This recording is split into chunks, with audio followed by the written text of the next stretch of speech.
tonight Daya and Saswati Goswami as chair.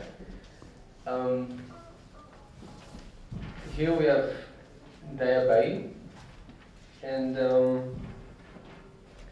think many of us have spent a little bit of life in many places in the country or in the world, but we usually keep one name. Daya is someone who has been so involved in the places where she lived that she would every time change her name, so that the meaning of her name would be very clear from the language of the people themselves. So this is Daya, but this is also Karuna in West Bengal, Dayavati in Bihar, and her initial name, native name, Mercy Matthew. And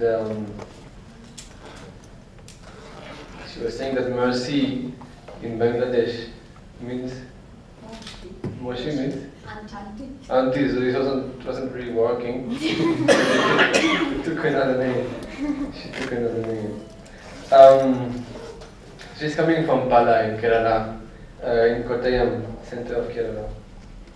And she came up north by 16 years old, and by her early 20s she started working with a variety of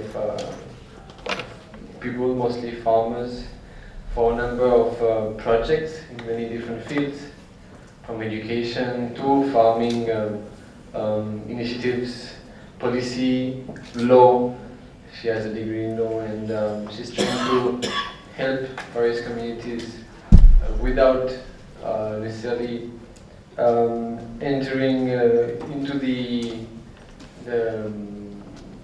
system of law itself, but trying to find solutions through her knowledge to help those various communities. She's living in Barul itself for the last 19 years.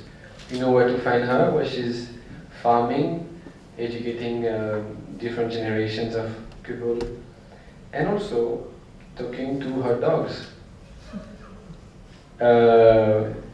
We got a little snippet of this in the car on the way here, on the phone. Dogs, Athos and Chaiti. What were you saying about Porthos? Was another Frenchman suggested that the dog should be called Porthos.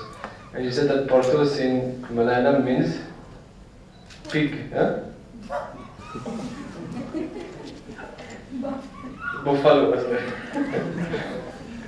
So again, names. And 5 cats also.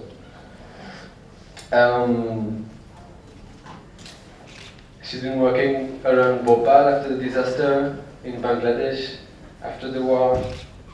And she has been basically taking initiatives in almost every field of life, of society. She's trying to revive or contribute to reviving a number of traditional, number of local traditions of knowledge and practice. She has been experimenting. She told me how what she did worked because she was trying a lot of things until it worked. And she started a few decades ago a new system of schooling, education, which brings other priorities to the children, and still they could perform extremely well after just a few years, writing newsletters in a few months, she was telling me, and taking the 5th standard board exam with extremely good grades.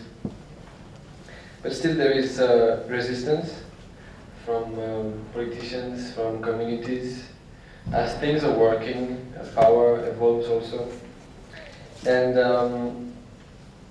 I guess through the lecture we'll get a chance to see that she's hoping to share this energy to us and to everybody. Because this cannot be done through just one person. It has to be a movement, and she's trying to find ways to convey and transfer this energy for a new generation of social workers, and simply of citizens in the country. Maybe some of you saw this relatively famous documentary on her called Otayal, meaning one.